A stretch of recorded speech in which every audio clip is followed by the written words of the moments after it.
Let her go. Oh, okay. East down.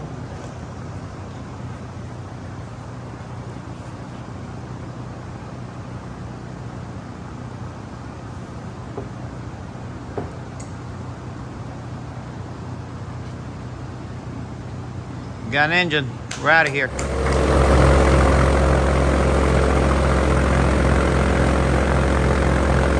Now we've been in Arkansas doing an installation for, and your name, sir? Randy Dowdy.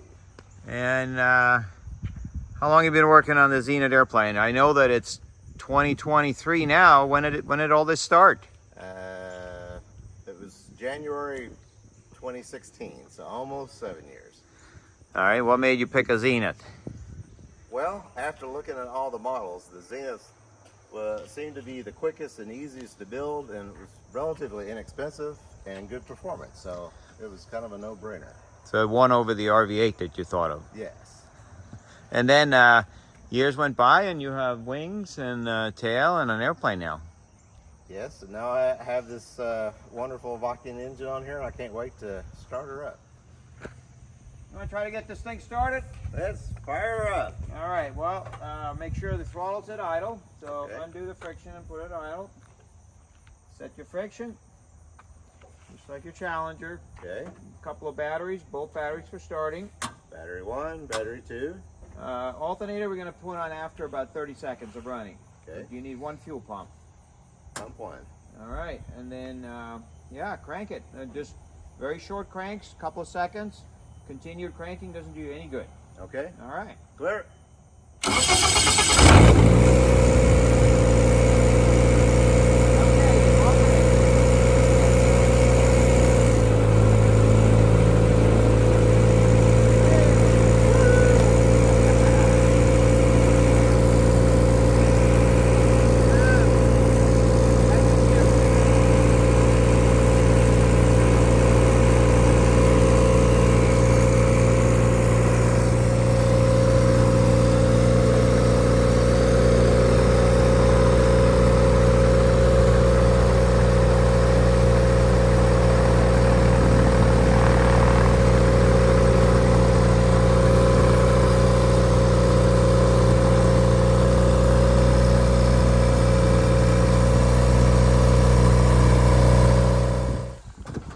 Well, she runs. She does. She runs well. I got a couple of questions for you. Okay. Why did you choose a Viking engine? And once you did, because you're quite capable installing this yourself, you got all the tools, you got a nice shop. Why did you choose the services that Viking have to install it? And so, how come the Viking engine, and how come we're helping you? So when I looked at the different options that I could put on this aircraft, I wanted something that obviously ran well, but also that was easy to maintain and was reasonably priced. I'm fairly certain I can do the basic maintenance on this myself, so that'll be a nice thing. It's a proven engine with a good track record. There's a lot of them flying, so that kind of relieves any concerns I might have as far as, well, will this work in aviation? I know it does. So One of your friends, Dave Talama, has a ton of hours, doesn't he? absolutely, he's got like 1,000 some odd hours. So he's definitely proven this engine is very dependable. So that's important to me, as well as the cost, which is saving me a lot of money over some of the alternatives. As far as why I asked you guys to come help me, you know, I've watched over the years some of the videos you made of installs, and you've learned all the pros and cons of different ways of doing things, and to me that's invaluable. Being able to come in and in just a matter of 2 or 3 days, which would have taken me months, walk away with an engine and with the knowledge of watching you do that I feel confident I can maintain it now. So yeah, I would definitely recommend having you come install it. I'm really happy I did that. All right, well, we really appreciate being here, and thanks for you know, obviously you paid us to do this, but in addition to that, you provided a nice place for us to stay, a lot of nice tools, comfortable hangar, and Dave Talema and his girl Kim was here, and your wife was cooking for us, and it was a great time. Thank you so much. Yeah, thank you. You're welcome. We'll see you at Zenith, what, next year, 2 I years? hope so. Whoa, that'd be cool. You should have been up there this year. I know it's not too far for you, but you were busy. But there was a whole row of Viking powered airplanes up there. Yeah. Not surprised. Yep. All right. Well, thank you again for everything we did. Absolutely. Thanks. Okay, so we did another installation. This one's in Arkansas, and it's a beautiful Zenith 750. So what we did, let's just kind of maybe work our way from the front back to the back. We did install propeller, which has the 1 3/4 inch spacer, and then a bulkhead, and then of course the propeller. We set it at 23 degrees on this. Actually, this is a cruiser with the big tires. It's not a stall. And yeah, we set that at 23, and we got the spinner on with the little screws and the nylon washers. And then looking at other things that we did, of course, we installed an engine monitor, so we have the oil temperature for the gearbox here. And it's been all wired in here. And then we have the coolant temperature probe down in there, which also goes to the engine monitor. After fitting the cowling, we fitted the exhaust, which has a standoff now where you can actually regulate in and out, because there's a pivot point right here of exactly where you want to put the muffler. So we got that all done. These are then tightened down with the shim in the back. We put the quick drain on this one, and makes it a little bit easier to change the oil. We have something that we did that we probably will start incorporating in these mounts, a little bit longer spool here. We added 5 washers in order to tilt the engine up a little bit, made the cowling fit better, and we got a closer degree between this being 90, or the engine being horizontal, in relationship to the reference point of this airplane, or this tube up here, the top of the fuselage. So we got the engine mounted and leveled, and that's important when you start working on the cowling.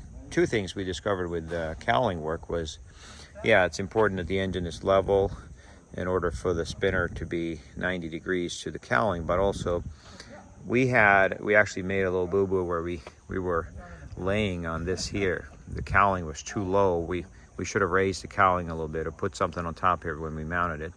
We had it all fitted beautifully, and then we realized it was pushing on here, and that made all of our hinges not align as good as they could have. So we fixed it, re-drilled a couple of holes on the hinges, and we got it back. But keep that in mind, that the cowling doesn't touch anything. Fitted the air cleaner with an elbow here, and that just gives it room to clear the engine mount. Grounding straps in place. We got dual grounding straps here. And that goes right through into the inside of the airplane, where we have cables going to the batteries, and also to our grounding bus for the engine. So this is a grounding bus that's used just for the engine. If you want more grounding buses, you can tee off this ground and make as many as you'd like.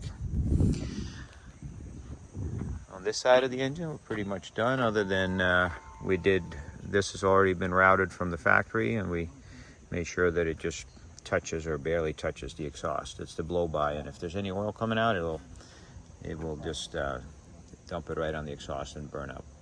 We did have a little issue here too. We cracked this fitting, so we cut it. This aluminum is usually longer. We cut that back a little bit and re-tapped it with a 1/4 pipe tap, and everything was good. That's for the heater, and that hose, along with the fuel hose, just runs underneath the manifold here.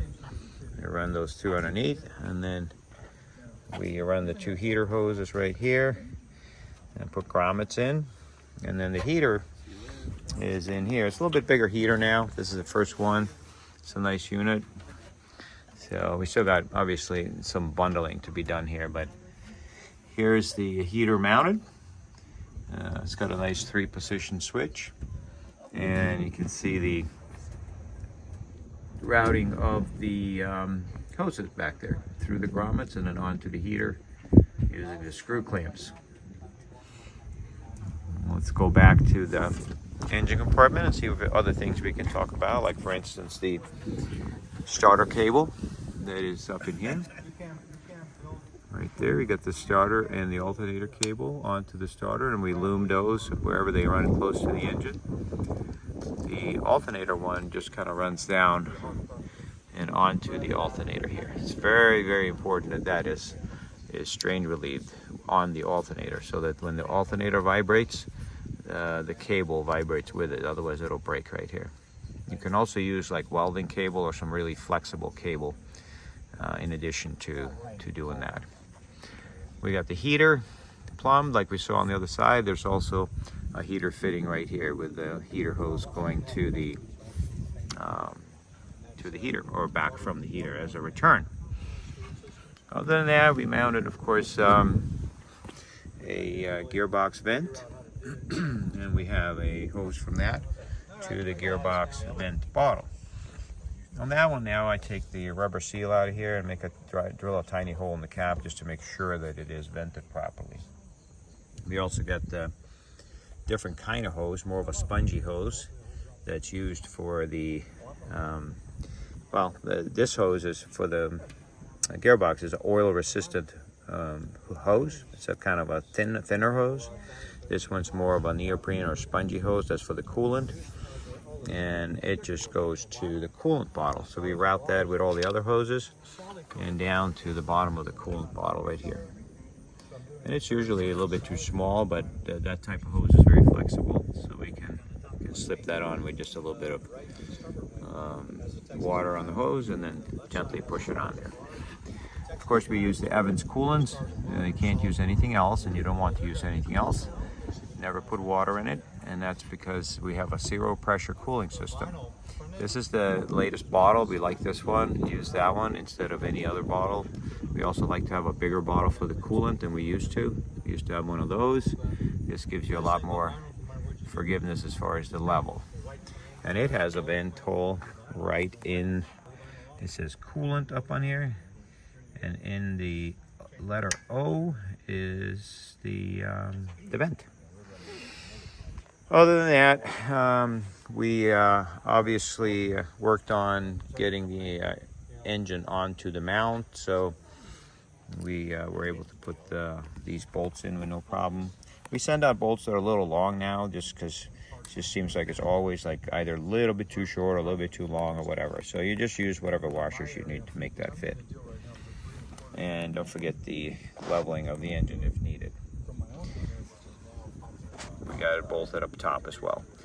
Before you start cowling work, we talked a little bit about cowling. Make sure that you put this flare shield and the instrument panel in here, so the shape of this is exactly what it needs to be when you do the cowling. We routed a couple of throttle cables. We did the normal one over there from our pilot side. So you can see we have the brackets that come from Viking there, and they hold it. There's one neat thing about those brackets is that you don't have to pull the whole cable out. You see the little slot there. You can pull the cable back a little bit until you get to the actual cable part, and then you can pull it out sideways, so you don't have to pull it through all the way. We take the Teflon jam piece out of here so that the co-pilot cannot like inadvertently tighten this up, or whoever sits up here, because if someone did that and you're over here flying, then your throttle would be jammed, and that wouldn't be good. So remove the friction lock on this side. It's inside here. It's a little plastic piece. You take this off and keep only the one on the pilot side.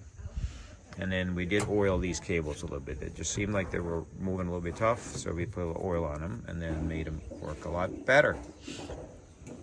Through the firewall, then we run some grommets. We split the grommets and put them on and put that on. Could also run high temperature loom through the firewall if you wanted to directly.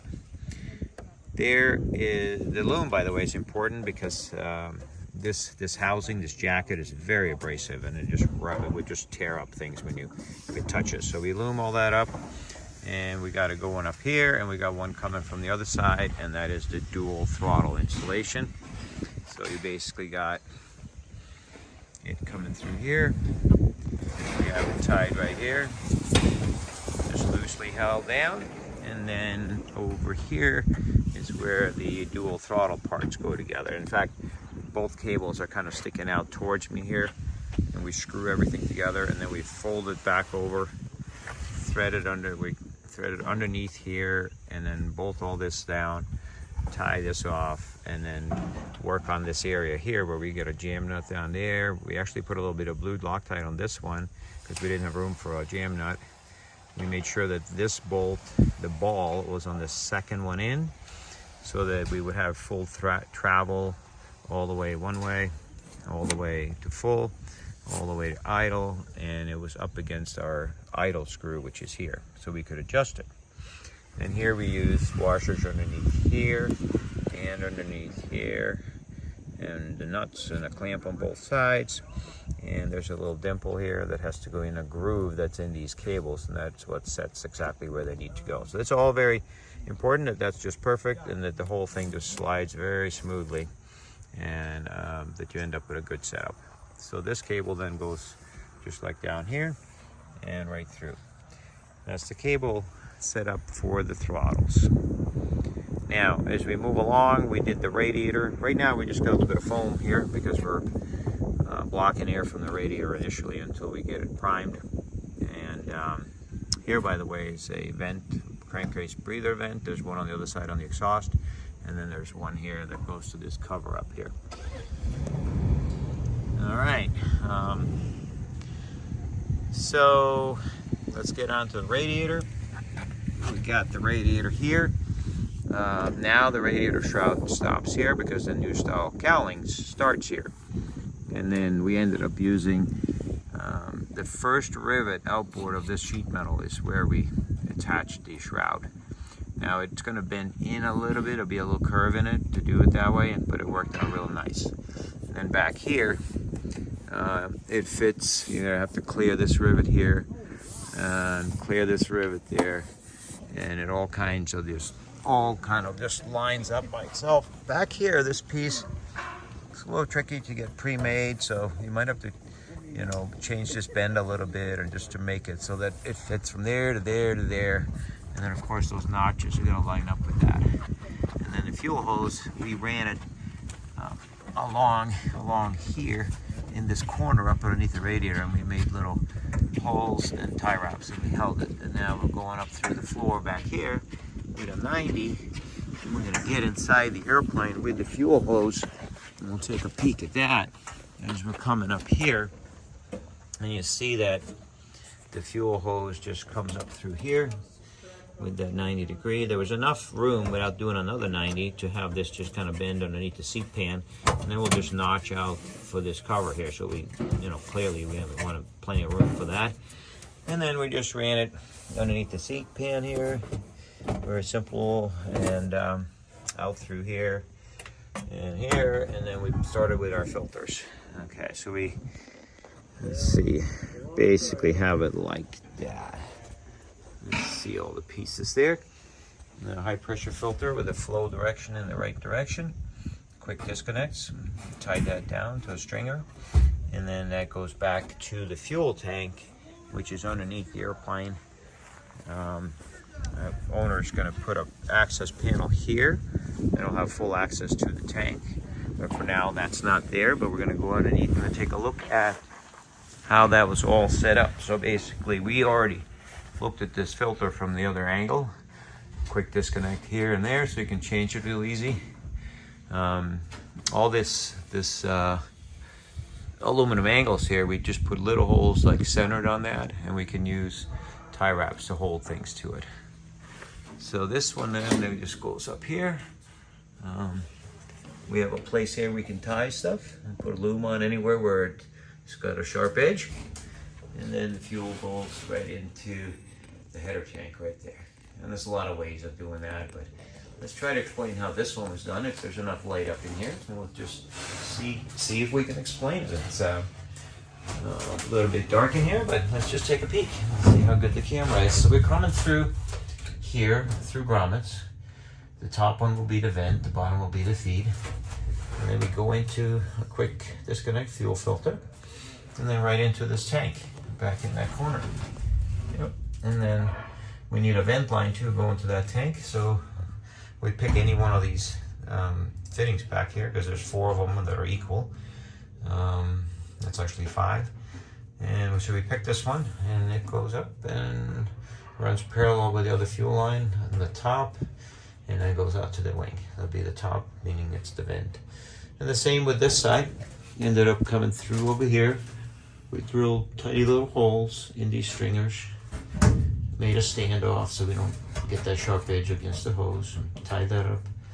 Added a filter to the feed side and into the tank, and then also a vent line, same thing, running to the pilot side fuel tank. We did not have the proper brace across here. We left that at home. But we had a nice piece of sturdy angle here, and we used, and it's basically exactly the same thing. So we got that done, and we hung the fuel tank onto it. The fuel tank, by the way, and then of course it's mounted to the front here, and we'll see that from the outside too. Here's the bracket where the tank is mounted in the front. That stringer right here is just made a little bit shorter. Take one rivet out, and this is the back of the baggage bulkhead, and then all the way at the bottom. So you put the 3 screws in, and then attach the tank to that. And then the tank should be 90 degrees to vertical stringers back in here, which makes it also horizontally or level with the roof of the airplane, which makes it level when you're flying. Other than that, we've shown these tanks before, how they're mounted. We tend to just fabricate a piece of aluminum on this side that we can mount terminal strips and a bus bar. And also we mounted the fuel splitter to it. And we ended up getting our check valves in here. We got fuel coming from this fuel pump. We got fuel coming from the other fuel pump over here. So those feed lines going to the splitter. We got a bleed here, 10 thousandths that go back to the tank. And that's just in case the high pressure pump in the front ever were to bleed any high pressure fuel back, it can escape. So eventually the fuel, when you turn the regular fuel pumps, the electric pumps off, it will bleed to 0. And then we got an exit here, and that goes to the engine. We have our fuel pressure transducer right there, and being able to measure the fuel pressure. We got a ground bus right here. We ground the fuel pump, and the fuel level transducer needs a ground. And then we run a ground to it right here. We actually had lots of wires in a bundle that we ran back here. We'd used 2 wires, 2 brown ones in this installation for the ground, just to get a heavier ground. And that goes all the way to the front of the airplane, to the grounding bus. And then we have a terminal strip, and basically there you've got your fuel pump 1, fuel pump 2, and your sender unit, or the signal wire for the sender unit, the fuel sender unit, which is on this tank, like right here. So you can see the level of this 3.5 gallon tank. And then those wires all run up front. Here's our drain for the tank. We'll make a clearance hole there. We don't want that to ever, hit when the tank vibrates. We don't want that to hit this and maybe damage it. So we put a little bit too big of a hole. All right, so that takes care of everything that's going on here. Let's take a look at how these hoses, how they get here. So basically what we've got is, right now we just made this contraption here so we can fill the header tank with a funnel and vent it. But one of them is a vent, and one of them is a feed. You got to keep track of that. You don't want to reverse that because you'd be feeding the header tanks unfiltered if you did that.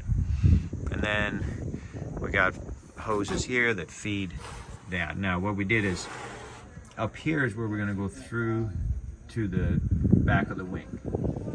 And one goes to the finger strainer, one goes all the way out to the outboard part of the wing to the vent area. Then we went kind of downhill. The grommets that go in on the front there are higher than the ones in the back, which are higher than these. We're constantly want to downhill on everything. These will also be up a little bit once they get mounted up in the corner there. And the grommets are done like that. We just drill holes and put plastic grommets in. Just like that. And we do them everywhere. 2 there, 2 in the back here, and 2 in the front here. Just like that. And make sure, of course, that you are above the actuator for the flapper on, so that that doesn't interfere with your fuel hoses. All right, that covers most of what we did with this installation. It went really well. Let's start this thing up and see how she goes. Gonna need some battery power and a pump. Put this at idle. Might take a couple of times, depending on how much air is out of the fuel system yet. Clear.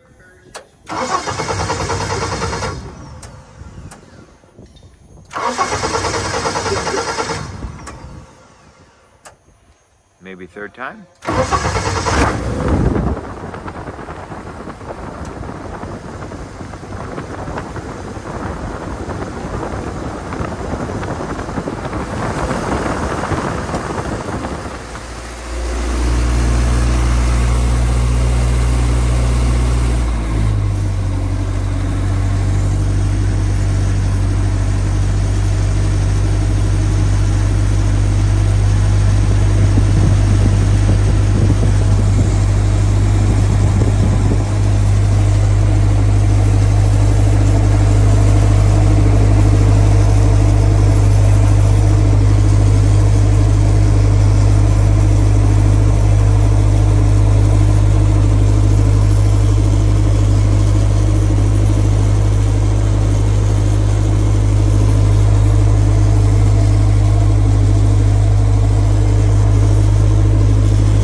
And then, of course, we took a lot of pictures.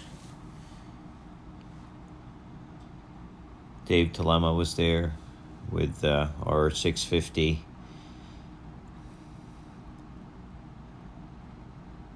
Here's the throttle cable installation, brackets that are available from Viking. This is the Viking view.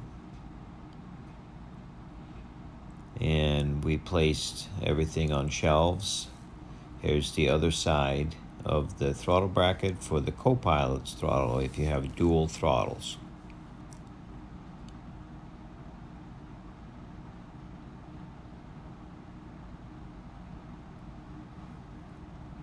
Orientation of which switch is what. Always put the batteries first, and it can either then be the alternator and then the fuel pumps, or whatever preference builder has. grommets going everywhere for hoses and electrical. Of course, a lot of this is not finished as far as final installation of tie wraps and loom and things like that. We placed all the grommets through the structure and then fed the hose through, going downhill the whole way. Very easy to install the header tank because it was all pre-made on the bench, including the wires that go from it to the front of the airplane.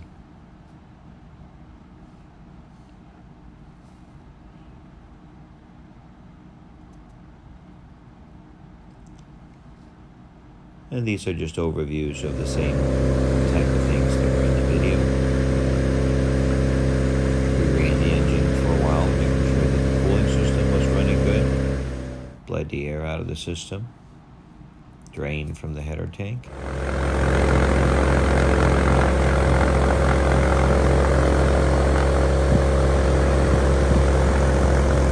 Dave Tillema helped quite a bit during the installation and was very grateful for that. Here's the dual throttle setup. We did have to shim this engine mount with 5 washers at the bottom, and that made the cowling straight.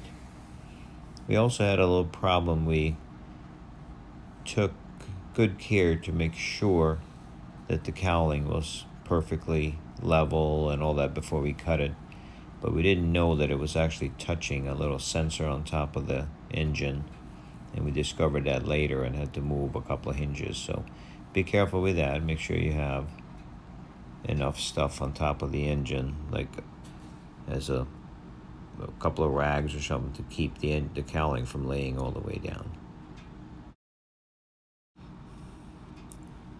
Here's the dual throttle and the air filter arrangement up front, and then grouping of all the cables and tying them with the large tie straps. Dave Tillema inspecting some instrumentation,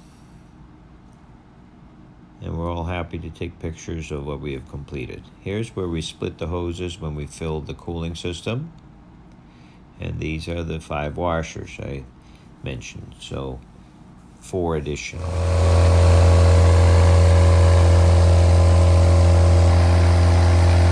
Engine ran really nice. We have the propeller set up, the crew propeller to 23 degrees. Propeller cruiser, that's about 7 inches long. 23 degrees measured at 20 centimeters from the tip, like the manual says. And here's the cowling come together. Here's what I was talking about. It fit absolutely perfect, but it touched something on top of there. And so after it was all cut and the hinges were put in, it just still didn't want to fit quite right. So, but we fixed it. It took us a couple extra hours, but we corrected our mistake and got it all back together the way it was supposed to be.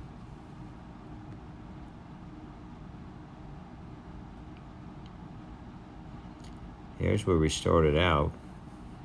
An engine on a hoist and a bare airplane.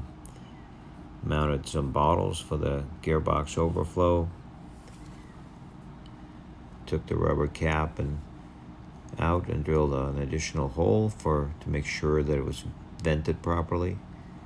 Evan's cooling bottle is a little bigger now than the one you saw there. The lower one is for coolant and the top one is for gear oil. Gear oil should be able to drain back in if any comes out at all. Engine being brought up to the airplane. Dave Tillema showing up. There's our 650 with the baby turbo in it that I flew to do the installation. And Alyssa drove the Suburban, and she won't be doing that again. It was a lot of driving. Everything was kind of pre-made on the bench and then just loaded into the airplane.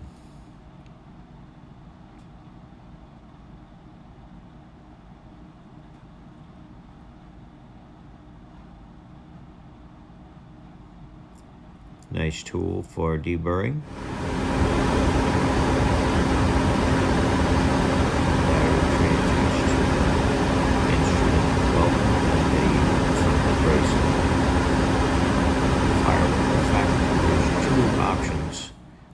edges on the firewall, and we chose to go up on the top one, and we still had enough room for the batteries.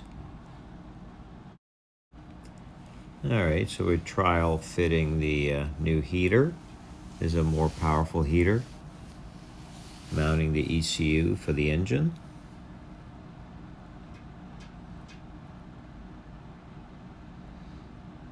Here you can see the battery tray is up on top in the front, and on the, well, these we moved from underneath the airplane to inside.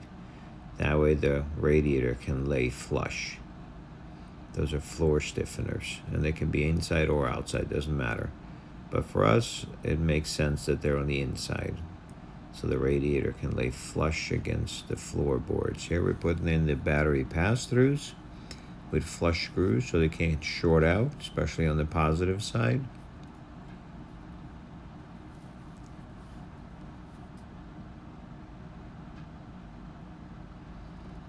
Trial fitting the heater again, just kind of hanging it there until we could make a metal strap for it. Routing wires, keeping them out of the control tunnel. You don't want any wires in there because it's so tight, and we don't want anything to possibly jam the controls of the airplane. Installing bus bars and terminal strips everywhere to keep wiring. Here's some extra wires in the back that are left, and they're also up front, and builder can use it for whatever they want. But they're available throughout the airplane, so you can tie the flap motor, tail lights, things like that, whatever.